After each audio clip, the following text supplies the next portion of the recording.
With us now is Husam Zomlot, who is the head of the Palestinian mission to the United Kingdom. Thank you very much for joining us here in the studio. How is it that today has been more orderly than the chaotic scenes that we saw on Thursday when we saw the last exchange and release? The scenes is not what matters. What matters is that it does. Sorry, Mr. Zomlot, you know that it matters, and you believe that something has changed in the last few days. The important thing is that these captives are being released. There is an exchange, and we in the Palestinian side see hundreds of Palestinian captives. Most of them have been behind bars for decades. Some of them almost 40 years. I mean, this is the longest serving captives, political prisoners, between parentheses, on earth in history. And therefore, of course, it's a sense of relief that such a process is taking place and people are seeing their freedom finally after all these years and decades. But the real scenes that shocked me and the world is the state of affair, is the state of health of the Palestinian captives. It's very hard, unprecedented. But it's very hard, isn't it? I know some of them. It's very hard to state that. And other people who've commented and said they've dismissed what's happened to the Israeli hostages, that they've come out and they look healthy and they're perfectly fine. Yes. Those two things can coexist, can they not? Can you compare between the state of health of the Israeli captives? And please, Martin, we need to agree on the terminology here. You call the Israeli side hostages and you call our side the Palestinians prisoners. And this is even against the international... Some of them were kept in jails as opposed to prisons, weren't they? When there is an important distinction. Please invite an international law expert next time and ask him, in such a situation when combatants, active combatants are taking, what are they described? They will tell you they will be described as captives or at best prisoners of war. And the Palestinian people, when they are described as prisoners, it gives the impression that those are criminals who have been convicted in a court, which is not the case.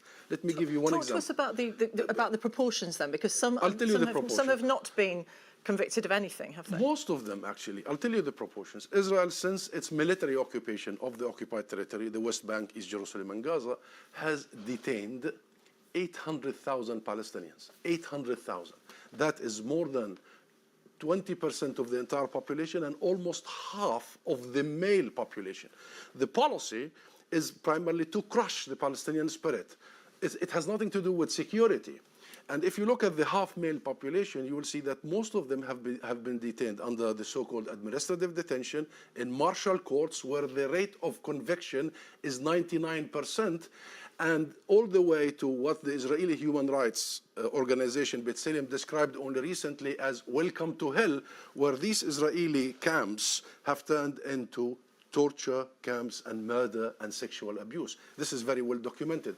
And that's why, in May, this is an opportunity for the international media, including the BBC, to shed the light on the criminality Israel is inflicting on our people for all these decades. But when a state, and it's Israel in this case, feels under threat from some people who don't even believe that that nation has a right to defend itself, isn't it understandable that they round people up when they feel threatened by those people? You know how many people they have it's a question.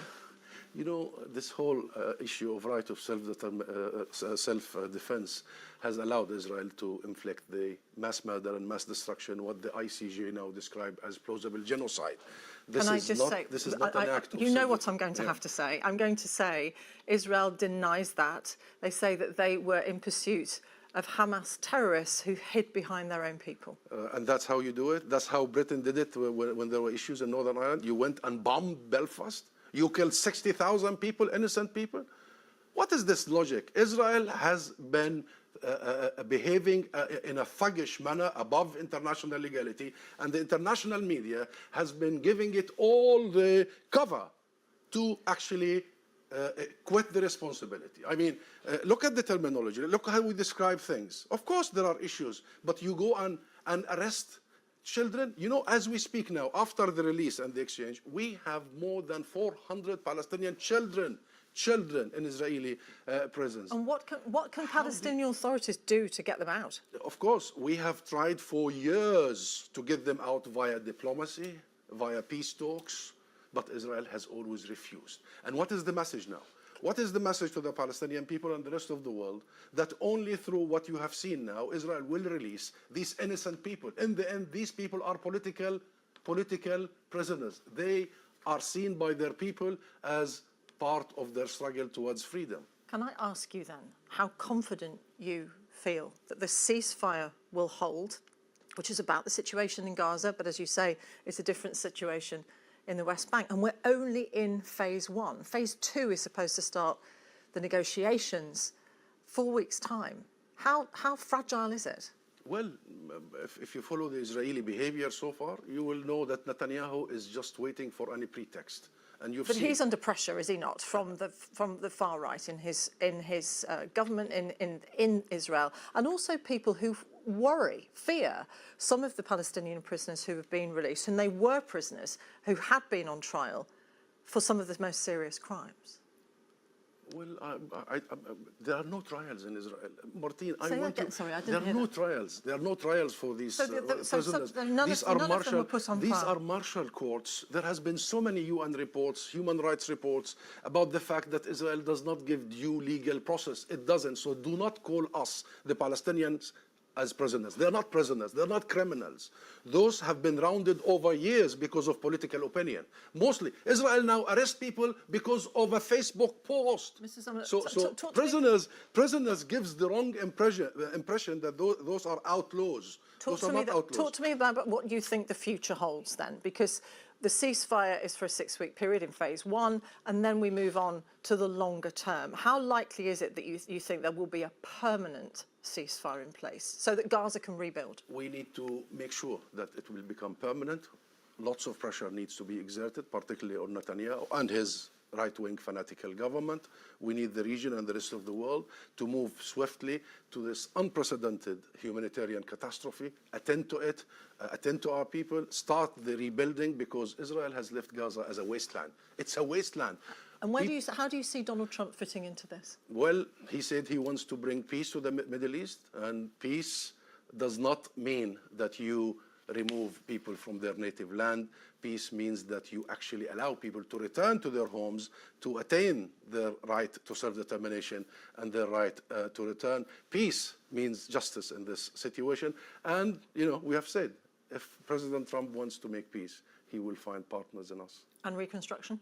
Reconstruction, the Palestinian government that belongs to the state of Palestine, that represents the unity of the Palestinian people, the unity of Palestinian geography, West Bank and Gaza and Jerusalem, is engaged in unprecedented reconstruction plans, ready to go. There will be meetings in Cairo for that. There are makeshift homes now ready at the Egyptian borders. We are ready to go in immediately and help our people breathe again and remain on their land. So is that Fatah and Hamas working together for that? That the Palestinian government has nothing to do with political factions. What people keep misunderstanding is that you have to differentiate between political groups and the state. The UK does not recognize the state of Palestine, but the vast majority of the world does. The state of Palestine has a seat in the United Nations. The state of Palestine has a government, that is the PLO. The government entrusts the PLO entrusts a government, that is the government of Palestine. That is the only government that has the mandate and the legitimacy to provide for our people in Gaza, in the West Bank, including East Jerusalem, and our people everywhere in the refugee camps and the diaspora. We have one address and one flag, and that address will provide for our people. Husam Zomlot from the Palestinian Mission to the UK. Thank you.